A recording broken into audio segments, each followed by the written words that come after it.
Hi, everybody. This is Steve Junion. Welcome to the Design Edge. Today, I have the honor of interviewing my son. He graduated college in 3 years, so he's spending some time with me. Actually, he spent some time with me in college. He's done a couple of years at Xavier's Center for Innovation, CFI, and he's been helping me out. One of the things that he really hasn't done is he hasn't gone on the road until recently to really experience and have conversations with consumers in support of a client trying to make an impact for their consumers. So we start off spending a lot of time talking about his experiences on the road, how does that change his perspective, and all that sort of good stuff. In addition, we probably talk towards the middle to last half of the interview, we talk a little bit more about random things, frameworks and models, and so forth. So I hope you enjoy it. I know I've enjoyed having him help me out. Without his diligence in transcribing some of these focus groups and in-home interviews and helping pull information and reports out of the data, I would be really struggling right now. So I clearly don't pay him enough, but don't tell him that. And again, I hope you enjoy it. Thanks so much.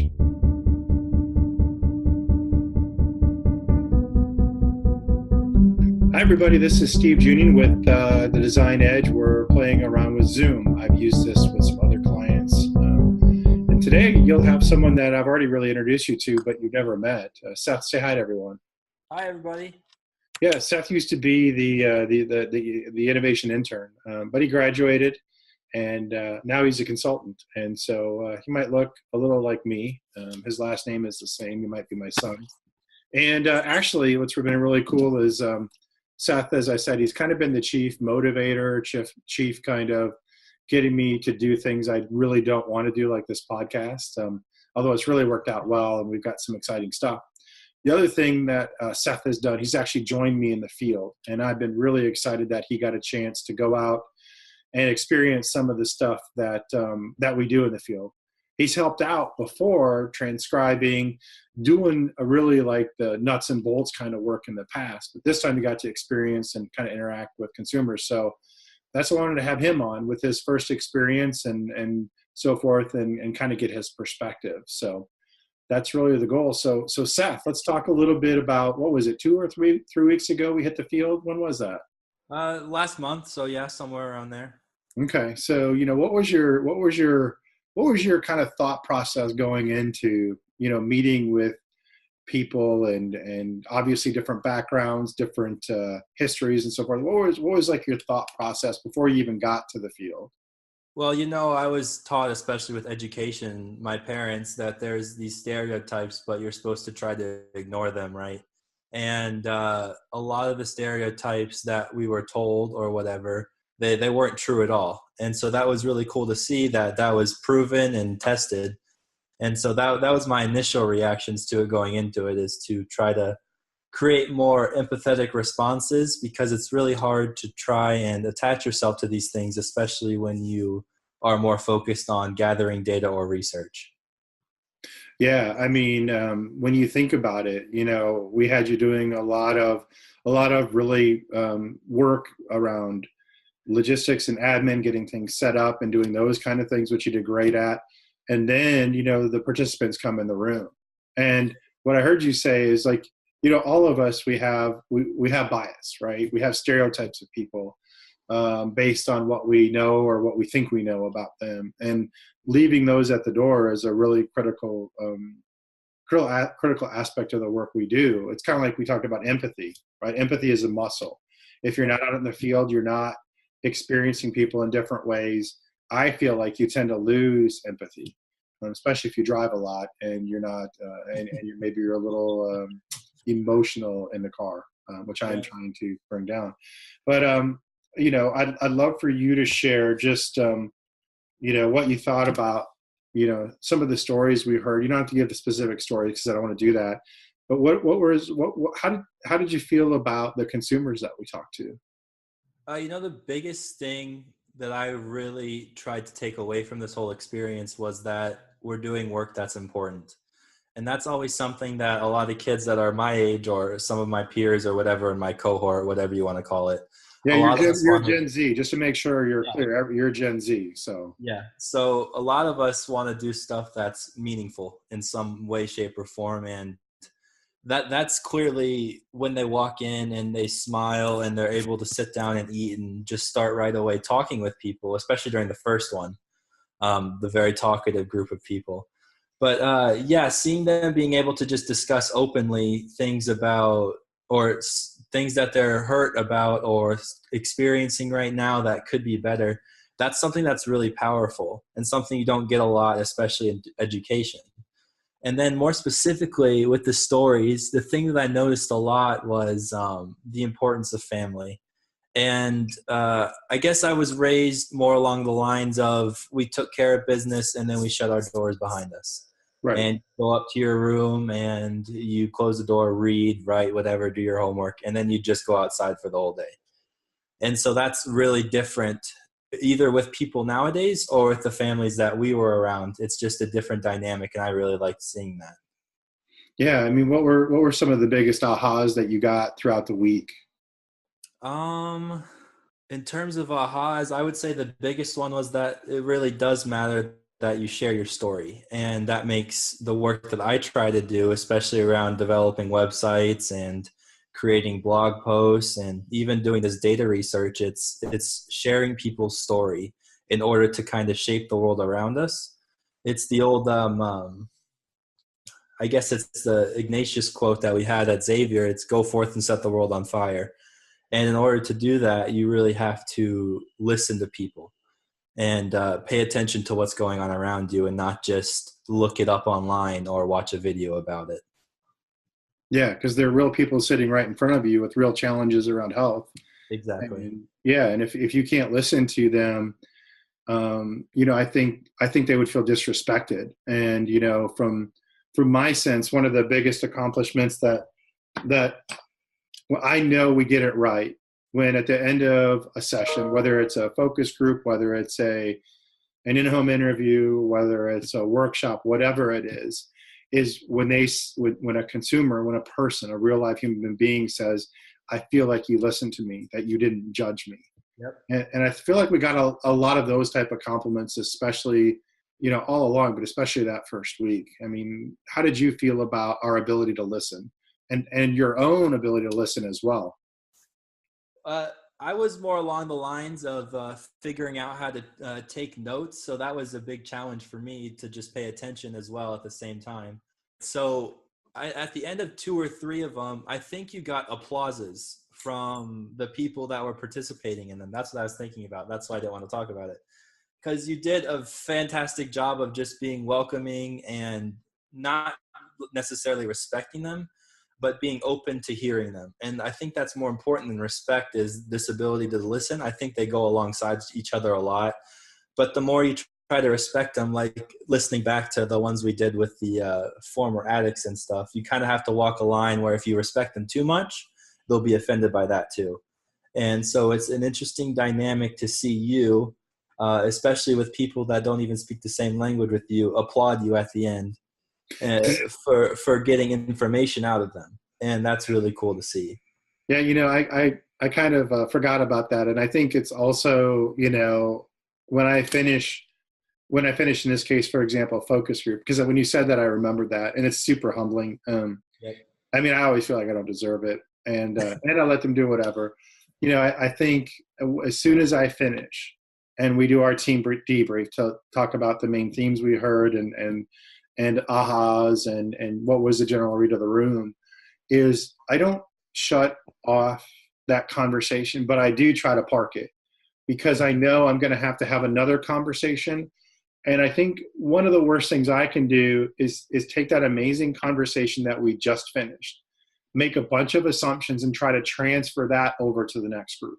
Correct. And so I try to keep. I think that's a good observation because, like I said, It's embarrassing in a good way, and I've never had people clap after a session. So I felt pretty good about it. I don't want to get too big headed. It's just really each group you're starting at zero, and you're assuming that you haven't heard from any other group, that you have to be listening even harder to try to figure out what the next question is.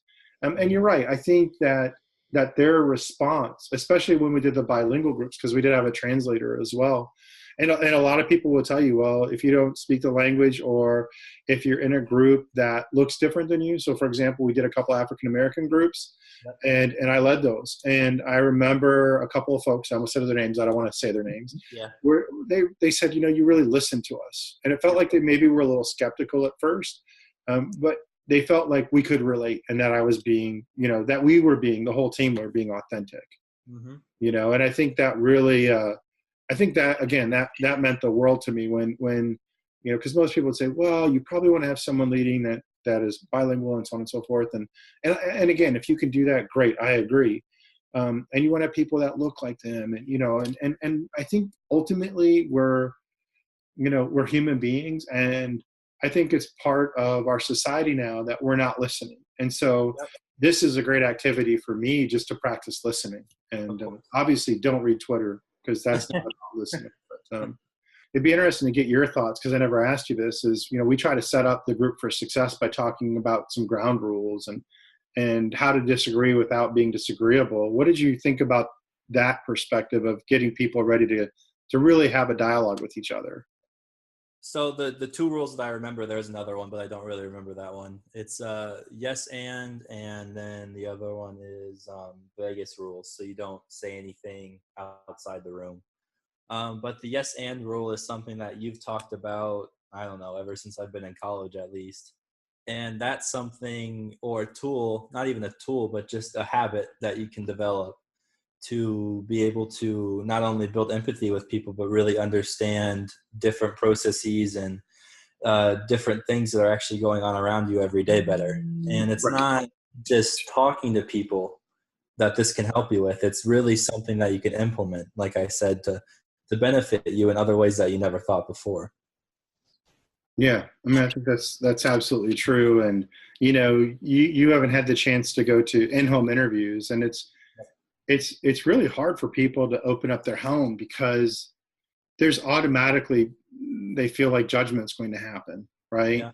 And thinking about how you can make them comfortable is really important, whether that be in a focus group, because the more comfortable they are, the more they're going to feel free to speak. And the reason why we have those rules is, if we do see each other on the corner and I have a condition that I'm talking about, I don't want someone to come approach me about it, except for maybe to say, hey, everything going okay? That's great.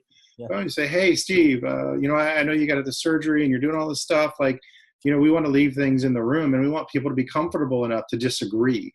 Okay. And, that's a practice that I don't think, again, society today, we don't do enough of, is saying yes and means I've heard you, I've listened to you, and I have a different perspective. And I've listened enough to where I think you understand it. And what I also coach people to do, this might be the one that you said you couldn't remember, is say yes and ask a question. Yes and how does that work in your world? Or how do you, and I try to stay away from why questions, right? Because why is a judgment. So I ask why all the time, root cause, 5 whys. So, and I've done an exercise with my former business partner, Sean, and he drilled me with in this activity, like why. And so we're all wired to say why. However, why is a judgment question. Mm-hmm. And when you say, why did you do that, Seth? Right? It can come off as like, oh, I'm already judging you. So you want me to give you the right answer, or you don't believe me. You can say, what was the thought process behind that comment? Or what were you thinking of? Was there a specific experience when you gave that comment? Because I know with our client, we have an amazing client, as you know, and we shall not reveal their name. But we have this amazing client, and I know I got a couple of questions on, well, ask why more. And I'm like, we don't really do the 5 W's. We go the what, the how, where. We do really try to stay. I think there's maybe one why question in there, because it does much like saying but. As soon as I say, Seth, I understand what you're saying, but I'm basically saying you're wrong and I'm not listening to you, and I'm going to tell you how it really is. Exactly. So our motto, do you want to tell them what our motto is about butts in the room? No butts in the room. No butts in the room. And it's a really old joke, and nobody really laughs, but a couple people. But they get It it. doesn't work with translations though either, which is even funnier. That was pretty awesome. Yeah, we had a translator in our Latino Hispanic focus groups, and one person, she's like, I don't know what to say. Like, okay. But yeah, I mean, as I reflect more, because I'm getting ready to leave tomorrow, we've had the opportunity to do a couple African American focus groups, a couple Latino Hispanic. We did get to speak with some folks who are in recovery, and this week is physicians and providers, as well as, who else are we talking to? Oh, rural.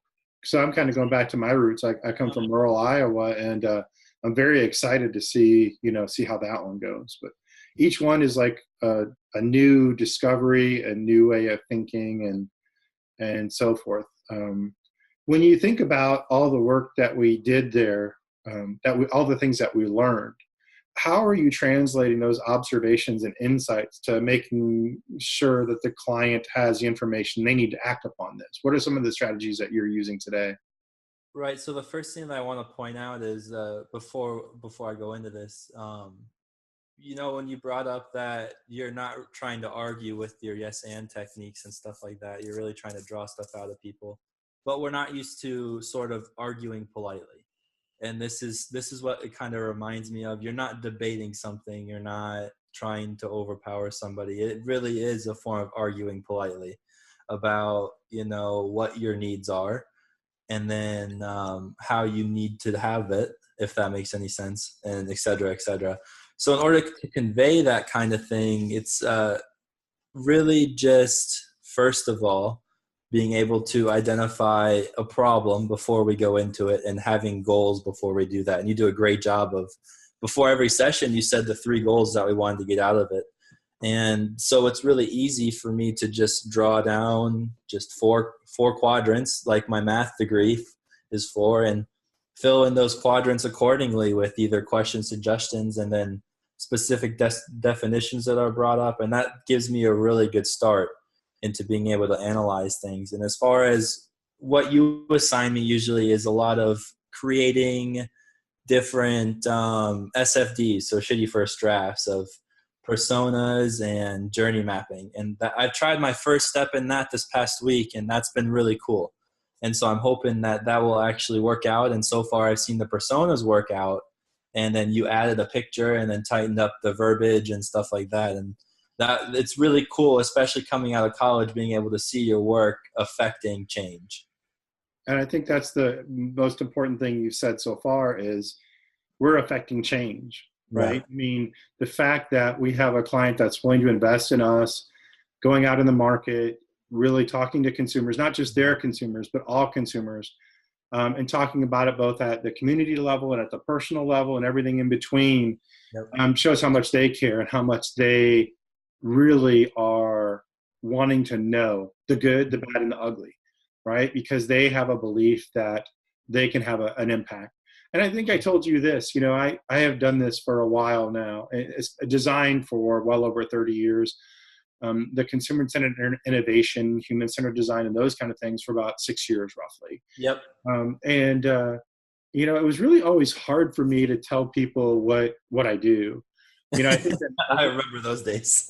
yeah, right. I mean, on LinkedIn, I think I say facilitating change at the speed of business, which is one thing I do. I mean, I when we send in a weekly report to our client, we get a lot of feedback, and it's like, no, that is that really what they're saying? Is that true? Right? And it's like, we're not making this up. These are some verbatim or pretty close to verbatim quotes as we listen to the tape. The other thing, though, and this is why I love working for the organizations I've had a chance to, is they allow us to be advocates for the consumer.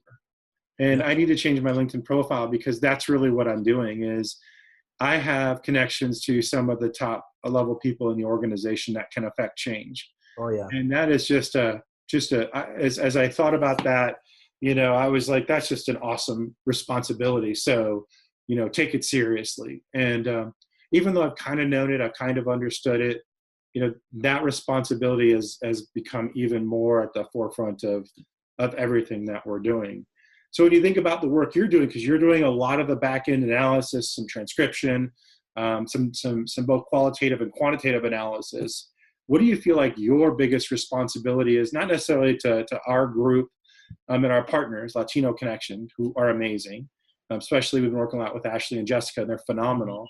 But what Yeah, do you think your responsibility is to the client in this case? well, the client for me is first and foremost my boss. So the thing that I need to do, that I feel like I need to do right now, I carry this little pocket file folder of different stuff everywhere that I go.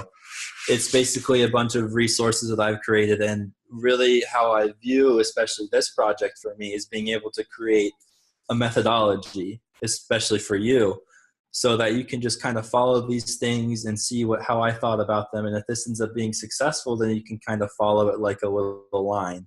And it's going to go in different twists and turns and stuff, but you have a thing that'll take you like that. Yeah, I've And got a playbook. I've got plays that I can run, right? yep, it basically is my playbook for my first job, my first professional job. And so that right now is what I feel is my biggest responsibility. And then as far as to our actual client, I feel like the biggest thing that I can do is, first of all, learn how businesses actually work. Because coming out of college, we have no clue. Tell me Unless more. I think that's a really good insight that you have there. I mean, you talk about business, right? I mean, you're an yeah, actuary major. yeah, You had a finance minor, so you were studying business, I hope, at some point. But yeah. what's the disconnect? Because it sounds like there's a disconnect. You really don't notice how much business is based on power until you're in it, and it sounds really cliche to say that kind of stuff, but there's all these different interesting dynamics. Even just hearing phone calls that you take, it's really interesting to hear people trying to get their 2 cents in, no matter if it's actually contributing to conversation or not. It's really interesting to hear people, the way they talk to others, their swagger, if you will, and that kind of stuff that we don't. Even with internships, like I worked at the Center for Innovation, and that kind of stuff didn't really ever happen because I was in a tight-knit community.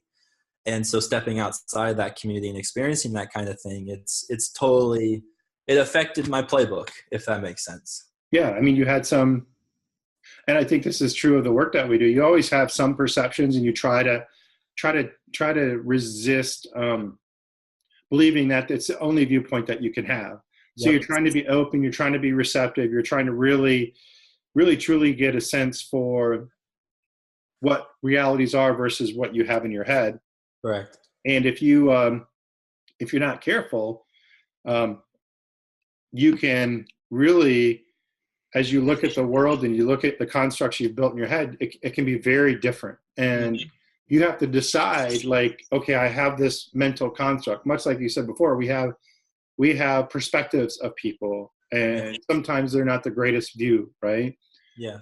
As long as you're open, though, I think that's the key. As long as you have a sense of empathy, a sense of, I'll call it wonderment. It's not just discovery, and a curiosity kind of at the individual level. I think that will open up the doors.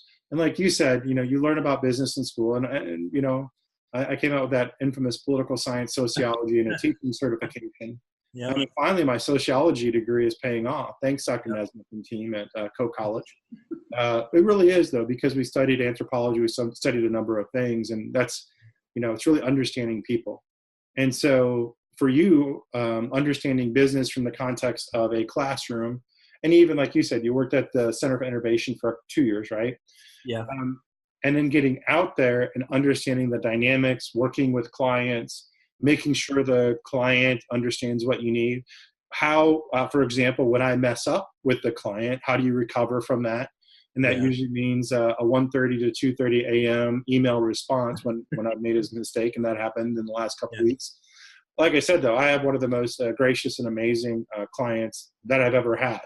And so even after that hour, because I had made some decisions and some assumptions, because the world I live in is I make my own path. And if I don't get information, I'll make it. It taught me really to back up and look at it from a courtesy perspective, Yeah. And so I messed that up. And I said, hey, I messed it up, and here's what I'm doing going forward. And so I got the best note ever, like at 6:30 in the morning. before I did an in-home interview. But I think it says a lot because, clients hire us to do work. We're also hiring them, right? Mm-hmm. And so, I don't know how you feel about that. I'd like to hear your perspective. When you think about the client that we're working with, what are some of the words that come top of mind for you? I just jotted down two of them when you were talking, but the two biggest ones is willingness and curiosity. You Tell me said more. curious, and that's what made me think of that. But those two words are a lot of the things that I try to focus on, especially with professional work or whatever. And so a willingness either to change or to listen or whatever. It's just the utility word. And then the curiosity aspect is a large part of our role in finding not answers. We want to find people's stories first. And then we can go back and find answers and make questions and whatnot. But that's the whole process, is the curiosity part. Yeah, yeah, absolutely. I mean, I think, like I said, that's why as soon as something's done, I have to be just as curious with the next group. And sometimes, as you know, we will do back to back with maybe Yep. a half hour between. So I've Yep. got to reset my mind and my attitude to say, okay, I've got to be just as curious about every interaction that I have with every person around the table. And what's great is people come to the table genuine. And I never thought that would be the case. There was maybe one person that both me and you were upset with at the end of, but we didn't say a word about it Right. until we got in the car. Right. But yeah, everyone came to the table, contributed, and was also curious and willing to share. So that was awesome. Yeah. How did you feel about the depth with which people shared during those conversations? When you say that, the first thing that comes to my mind is that I think you said it either during the first one or the third one that we did together. And it was, you all are really smarter than what you think you are. And immediately light bulbs started shooting off in people's heads. And it was, you could visibly see their eyes just start to kind of catch on fire, if you will. And so seeing that sort of transition into thinking like, oh, I don't know anything, or I have this policy that makes me feel poor or whatever. No, it was all, I'm ready to share my story at that point. Yeah, I mean it's palpable when Yep. when a whole room, not just one or two people, but when a whole room all of a sudden goes, "Wow, I Yep. am smart. I do know my own story, and Yep. I'm contributing." It's to me, it's emotional. Yep. It's really powerful because it's really hard to see people that look down on themselves. Mm-hmm.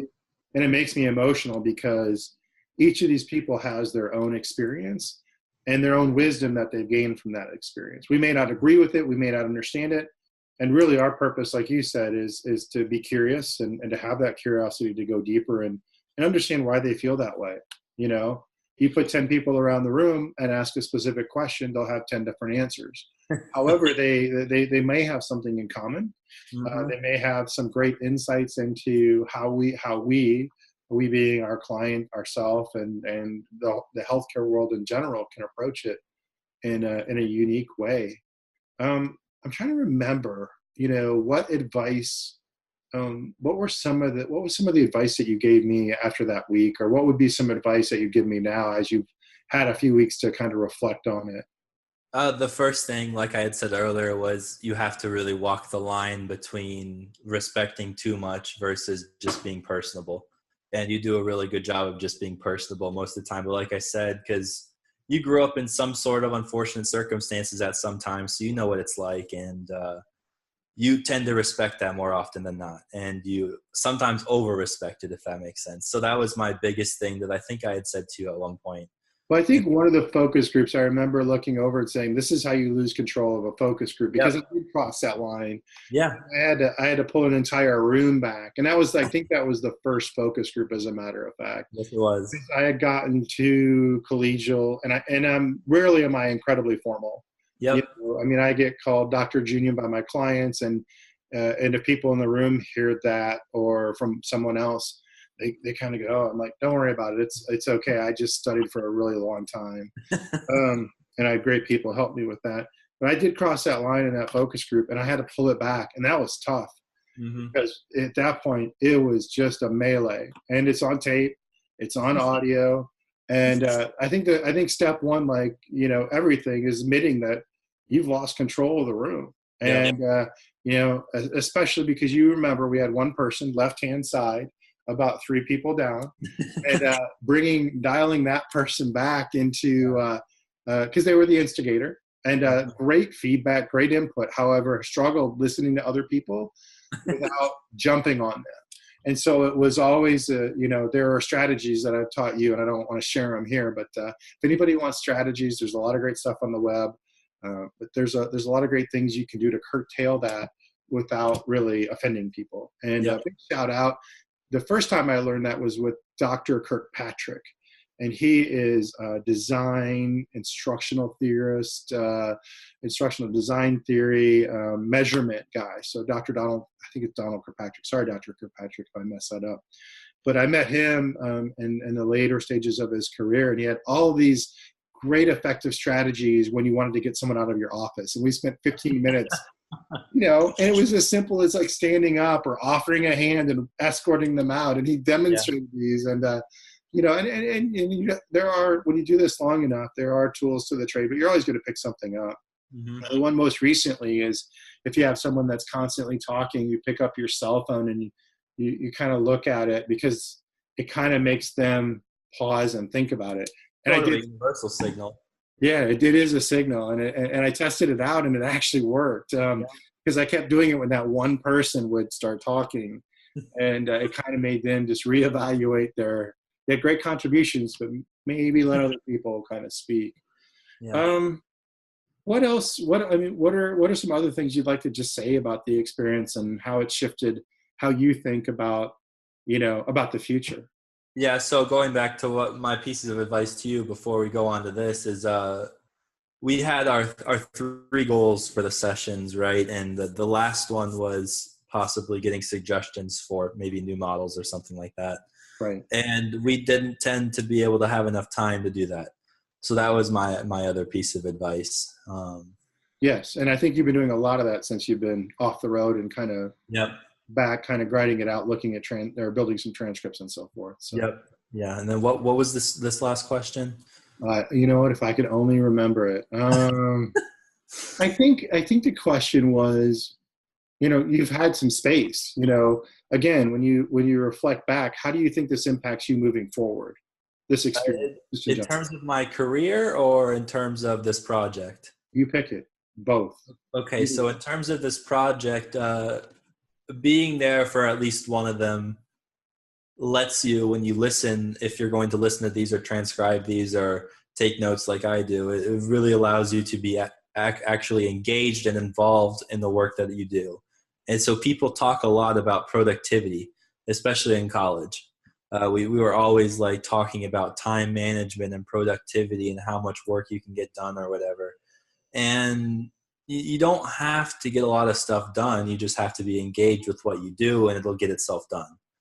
I think you're right. Say that again. How did you say that? Basically, you don't have to get a lot of stuff done. But the stuff that you do get done is stuff that you're engaged in, and that will eventually do itself anyways. Yeah. I mean, you genuinely become really focused on that particular aspect of the work that you're doing because it's interesting. And what I hear you saying, if I'm correct, is because you were there for three focus groups? At least two. I think it was three. And so that context, then, does that allow you to see greater purpose in the work that you do following, or is that what you're saying?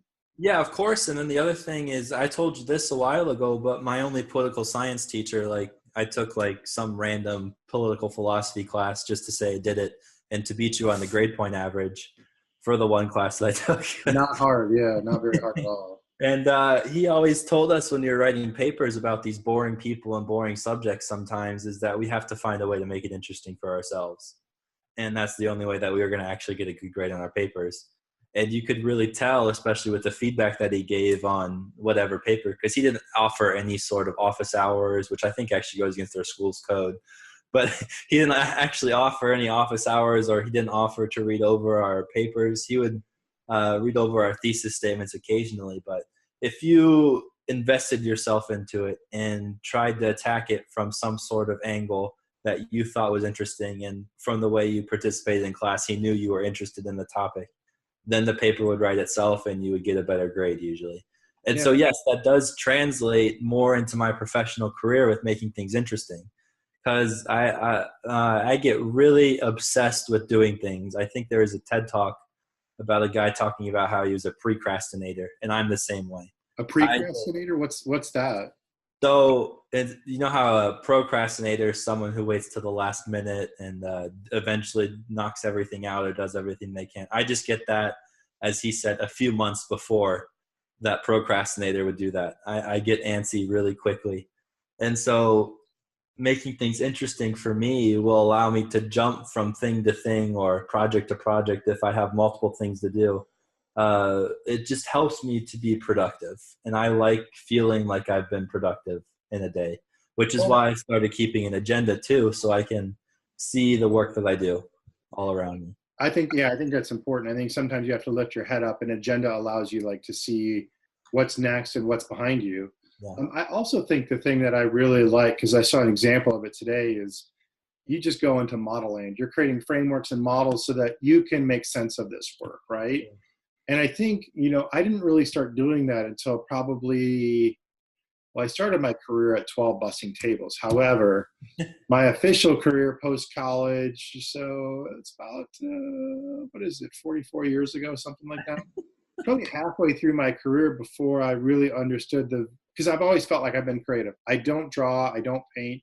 However, I learned in my work to be creative. And I've been designing forever, and I really didn't look at it like that. It was like task condition standard is a military model for, used to be the military model for designing curriculum. And it was very simple, very straightforward, boom, boom, boom.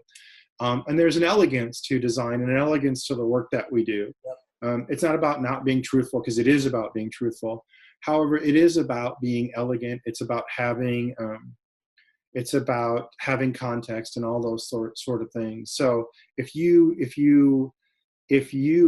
are already focused on taking the context and making sense of the world, and I recommend that everybody actually do what you do, because sometimes I look at it and I have no idea what you've done. I mean, I look at it and I'm like, okay, well, I get this one box out of 30. Yep. Can you simplify it? Can you dial it back? Can you help make it, I call it Steve simple, right? And so I think the most important thing, however, is that you're able to kind of create this framework that makes sense for you. Yeah, so a couple of knee-jerk reactions to what you just said is, like you, I create things, whether that be experiences, whether that be artifacts, whatever.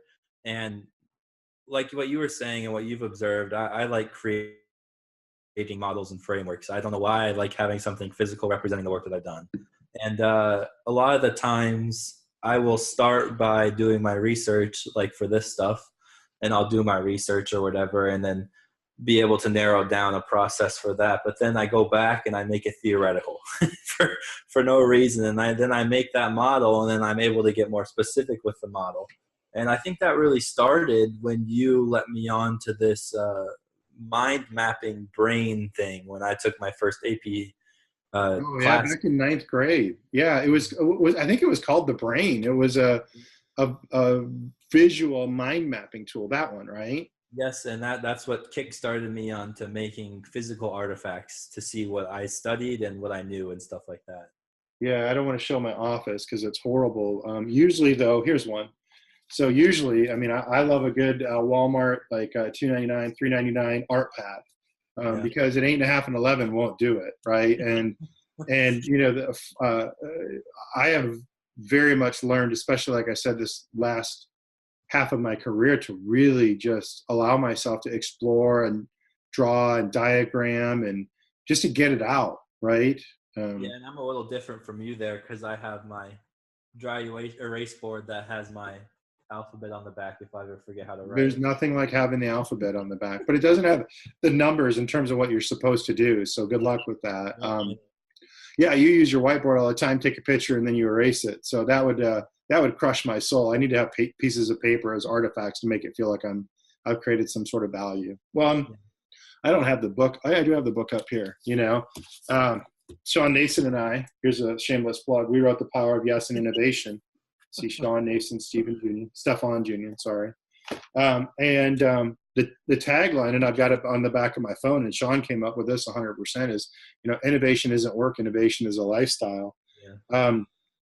We created a framework. Now we have borrowed some things from our past experiences, and we know that those things were borrowed from other people. So we feel pretty good that we won't get sued. So that's great. And some of it just makes sense, and it's universal, right? Just making sure we try to give credit to who we are. But we created the consumer-centered innovation framework, and Sean and I are going to write.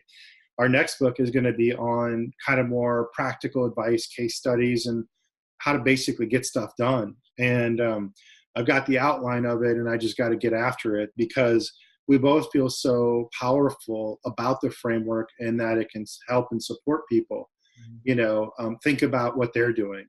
And we're going to add, there's a key component that was always underlying it, but right now I'm kind of arm wrestling, negotiating with Sean to really make sure that we add empathy. And he built a great, and this is their work, and I'm a huge fan. Although I did make him say the other night that I was the inspiration, because I have a piece of art paper where I created a board game for all this stuff, and they're actually implementing it. So shame on me for not implementing it. That just shows I'm jealous. But these are empathy workout cards. It's a 14-day empathy workout, and Nason Group did this, and it's phenomenal. It says select one card each day and follow instructions on the card. Blah blah blah. Oh, just a second. Let me read this. Select one card each day and follow the instructions on the card to give your empathy skills a workout. Like any exercise program, what you get out of it depends on how much you put into it. The level of intensity is up to you. Post your experiences on social media using the hashtag empathy workout. So we'll have to make sure we post this. And it does actually lead to a question. So the first one I pulled, job shadowing. Spend 15 minutes shadowing a job that is different from your daily life as possible. So I love what Sean's and the team have done, is we deal a lot with ends of the spectrum, things and people that are really 100% committed and people that don't even know something exists, right? So we try to deal with those ends of the spectrum. And what that empathy card is saying is, go find someone that does something that is on the completely other side of the spectrum from what you do, and just spend 15 minutes with them. Mm-hmm. Understand what they do, the pressures that they have, the demands they have, not only in the workplace, and I'm sorry, people say that they can leave their personal life at the door. I think they're lying, or they're psychotic or whatever. Because I'm, if you and I get into an argument, I take that throughout the whole day, and I'm ambivalent and angry all day. So that's not arguments, right? So when you think about empathy, how has and again, shameless plug for my friends over at Nason Group, because it's great. Mark McFerrin, shout out for the design on that one. I think you can reach out to Sean, and you can order some of these. But how do you think your empathy has been impacted by going out to the field? I'd love to get your opinion on that.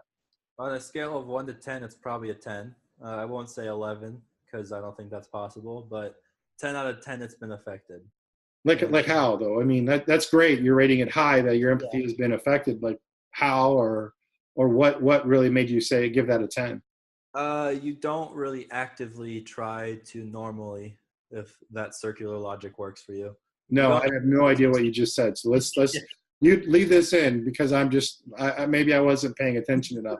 So start over. Let's how are you trying to describe that? You don't really actively try to understand people every day. Oh, okay. Yeah, you're saying that, actively I'm just more focused on yourself, or what? I'm more actively focused on doing something other than getting out of the house. Right. So it's more than getting out of the house. It's more than interacting with people on through a parking lot and getting angry at them for that. It's a deeper level of not just emotional connection, but this emotional understanding. I'd like to say that more than the emotional connection part. So I think that's why it's affected my empathy tenfold, literally tenfold. I wouldn't say that it's something that everyone needs to do, because I don't think that's how a lot of people work a lot of the times. But for a lot of people that don't normally like to talk to people in some various sort of settings, that this is really good for you to be able to do or try and participate in, because you can learn a lot about how you tell your story and how others people tell their stories. And that a lot of people will say that you pick up these habits from the people that you're surrounded by. And if you don't surround yourself by anybody, then you kind of have nothing. So I Yeah, think, well, I can't remember who said it. It's one of the popular business author writers is, and I wish I could. I apologize. Maybe we can put that in the show notes for this one. But you're an amalgamation of the 5 people you spend the most time with. yeah, You yep, know, and I don't want to tell you who I think it is because I know I'm wrong. But I just heard it on a book called The Energy Bus, which great book by the way. But yeah, I mean, you know, you truly are, and I think you're probably more introverted than I am. I'm an introvert with extrovert like tendencies. I love to be in front of a group, yep, and I love it. And then I go back to my hotel room and I collapse because that's all the energy I've got. Right. yep. So I love being on stage. I love interacting with folks, and then I'm just exhausted at the end of it. And that's a great part of it. I will challenge you though, because again, your corporate experience so far is in this 2-person business, you and I, right? Yep. And so I feel like empathy, especially when you're designing and developing solutions for consumers that really pay you for a product or a service, right? And payment is dollars, it's time, it's all sorts of things. It's not just the money, right? There's a connection there as That's well. really important. Yeah, if you spend time, if you spend time in the office, so let's say you end up with a job in finance as an example, and you're just really upset at accounting because they're just jacking things up, right? This Not little the workout is a great way. Go spend 15 minutes with an accountant. That yeah, might be, you know, you might have a perception of them, right? Because we're going to judge people well before we try to understand them. It's a great human capacity to judge before understanding. yeah, And if you go and you just spend 15 minutes with them saying, hey, walk me through a day in the life, right? Because that's one of our questions in our in-home interviews is, tell me about a typical day. Start with what time do you wake up, and it just allows them to share everything that they've got going. It allows them to feel like they're being listened to, which is the number one reason why we get upset with people is because we feel like we're not being heard. mm, 2, it allows you to get into their shoes just a little bit. You're not doing their work or anything like that. However, you're asking them to share at a different level. yeah, You know, I just got off a call with a great friend of mine over the last 15 years, Mark, and we always talk about getting out of our head. And he was talking today about making decisions with the heart, right? And that's very hard. Again, a lot of vulnerability. And we, you know, the people that we work, you'd admit, we work with incredibly smart people, mm-hmm. and they can create great ideas. However, the challenge is it's from their perspective, and it's not from the consumer. So again, you got to get out and talk to consumers to better understand what they're willing to pay for, what they're willing to invest, not pay for, but what they're willing to invest. That can include money. It can include, you know, how much time they're going to spend on a customer service line. It can include, you know, how much time they're going to spend writing a review for you, positive or negative. And that same thing I Right. think is true internally. So just some little advice there, some little, hey, if you get a corporate gig, which, you know, again, I'm not pushing you to, but if you get a corporate gig, and for those of you out there that have corporate gigs, go spend some time. Go listen to Sean Nason and his team, and go spend time with somebody that maybe you just don't understand, or you think they're always saying no and they just don't like you. And go talk to them. Right. You'll be surprised The at what you thing learn. with that is that when I was in college, a big goal of mine, especially with being in Cincinnati, there was so much access to this, was not necessarily developing empathy, because I didn't really think about that, but I really wanted to immerse myself spiritually. And so going to different temples and going to the mosque and then going to whatever the Hindu chapel is called, I don't remember what it's called, but going there and participating in some of their holidays like Holi for the Hindus, it's really, really cool. And so that's something that's really affected me, and it's something that's drawn me to actually work for you. It's developing that empathy part. So Yeah, and it's not easy. I mean, we were born into this world with a series of assumptions, because that's what keeps us safe and keeps us from being eaten by the lion, right? So some of that I think is brought up well beyond and well beyond what we're conscious of, and then we build these conscious walls around us to make sure we're protected, and that, you know, no one wants to fail. But anybody that's listened to our first podcast is, I'm encouraging you to fail every day, right? I think it should be our corporate motto, or our business motto at least.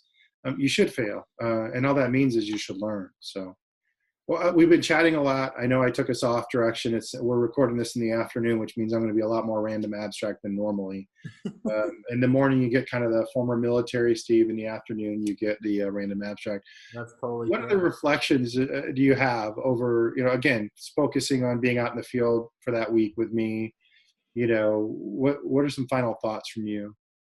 Final thoughts. I guess the only thing that really comes to mind is that if you can, go work for your dad with whatever he does.